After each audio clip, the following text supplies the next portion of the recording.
అందరికీ నమస్తే అండి. వీడియో నచ్చితే ఖచ్చితంగా లైక్ చేయండి, ఛానల్కి సబ్స్క్రైబ్ చేసుకున్నాను కొంచెం సపోర్ట్ చేయండి. ఈ టాపిక్ చాలా ఇంట్రెస్ట్గా ఉంటుంది, కొంచెం జాగ్రత్తగా ఆలోచించండి, చివరి వరకు చూడండి.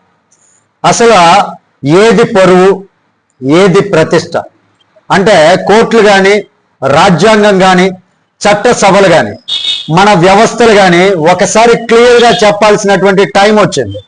ఎందుకంటే ఈ రోజుల్లో చాలా మంది ఏం చేస్తున్నారు, పనికి మాలినటువంటి పనులు చేస్తారు, తప్పులు చేస్తారు, వివాదాల్లో చిక్కుకుంటారు, తర్వాత కోర్టుకు వెళ్ళి మా పరువులకు భంగం కలిగించొద్దు అని స్టే ఆర్డర్లు తెచ్చుకుంటున్నారు. ఇక్కడే చాలా మందిలో ఒక ప్రశ్న మొదలవుతుందండి, మన అందరిలో కూడా. అసలు పరువు అంటే ఏంటి, ప్రతిష్ట అంటే ఏంటి?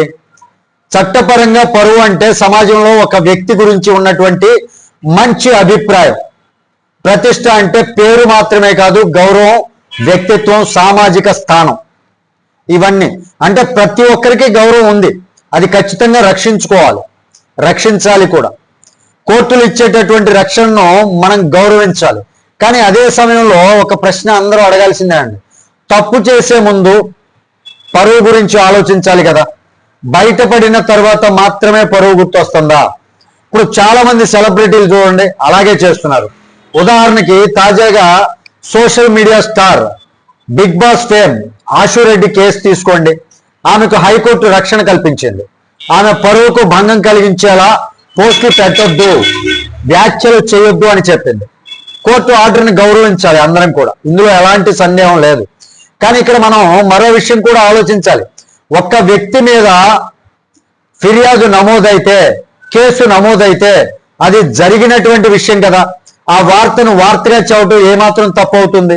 అసలు తప్పు ఎందుకు అవుతుంది? అలా వాళ్ళు చేసినటువంటి తప్పుల్ని బయటికి తెలియజేయటం తప్ప? అస్సలు కాదు కదా. ప్రొఫెషనల్ జర్నలిజం అంటే అదే కదా. ఫిర్యాదు అయితే ఫిర్యాదుగా చెప్పాలి, కేసు అయితే కేసుగానే చెప్పాలి, విచారణలో ఉందంటే విచారణలో ఉందని చెప్పాలి.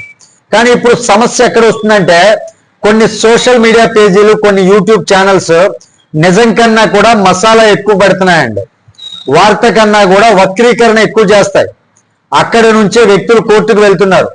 అంటే కోర్టుకు వెళ్ళడం వల్ల వాళ్ళు చేసినటువంటి పని రైట్ అయిపోదు. ఇప్పుడు ఆశు రెడ్డి ఏదైతే చేసినో అది రైట్ అయిపోదు కదా. ఆర్డర్ తెచ్చుకున్నంత మాత్రాన్ని నిజం మారిపోదు, కేసు అనేది క్లోజ్ అయిపోదు, విచారణ ఆగిపోదు. కానీ చాలా మంది ఎలా చూపిస్తారు అంటే, ఇంకా మా మీద ఎవరు ఏమీ అనలేదు, మేము క్లీన్ అన్నట్లు చూపిస్తారు. అక్కడే సమాజం జాగ్రత్తగా ఉండాలండి. ఇప్పుడు నేను ఒక ఆశురెడ్డి గురించి మాత్రమే మాట్లాడట్లేదండి, చాలా మంది గురించి మాట్లాడుతున్నా. సపోజ్ మోహన్ బాబు గారు అయినా సరే, ఇతర సెలబ్రిటీలు అయినా ప్రతి నెల ఏదో ఒక వివాదం, ప్రతిసారి ఏదో ఒక వివాదం, తర్వాత కోర్టుకు వెళ్ళడం, ఆ కోర్టు దగ్గర మా పరువు పోయింది, మా పరువు పోకుండా కాపాడండి అంటాం. ఇది ఒక ప్యాటర్న్లా మారిపోలేదా? ప్యాటర్న్లా మారిపోయినట్టు మనకు కనిపించడం లేదా? ఇక్కడ కోర్టులు కూడా రెండు వైపులా ఆలోచించాలండి. ఒకవైపు వ్యక్తిగత గౌరవం ఉంది, మరోవైపు ప్రజలకు నిజం తెలిసే హక్కు కూడా ఉంది, తెలుసుకునే హక్కు కూడా ఉంది. ఒకవైపు ఫ్రీ స్పీచ్ కూడా ఉంది, ఎవరైనా సరే భావ వ్యక్తీకరణ, మాట్లాడే స్వతంత్రం ఉంది.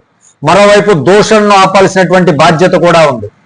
అందుకే క్లియర్ గైడ్ లైన్స్ రావాలి. ఏంటంటే ఎఫ్ఐఆర్ నమోదైతే ఎఫ్ఐఆర్ అని మాత్రమే చెప్పాలి, ఆరోపణ అంటే నిరూపిత నేరం కాదు అని చెప్పాలి, వ్యక్తిగత దూషణ అసలు చేయకూడదు, అసభ్య వ్యాఖ్యలు వద్దు. కానీ ప్రజా ప్రయోజనం ఉన్నటువంటి విషయాలు మాట్లాడటాన్ని కోర్టులు కూడా ఆపకుండా ఉండాలి.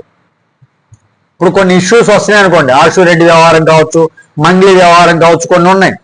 ఇవన్నీ ఇష్యూ వచ్చినప్పుడు దాని గురించి మాట్లాడటాన్ని ఆపకూడదు, మాట్లాడనివ్వాలి. ఎందుకంటే ప్రజలందరూ తెలుసుకోవాలి కదా ఏది తప్పు అనేది.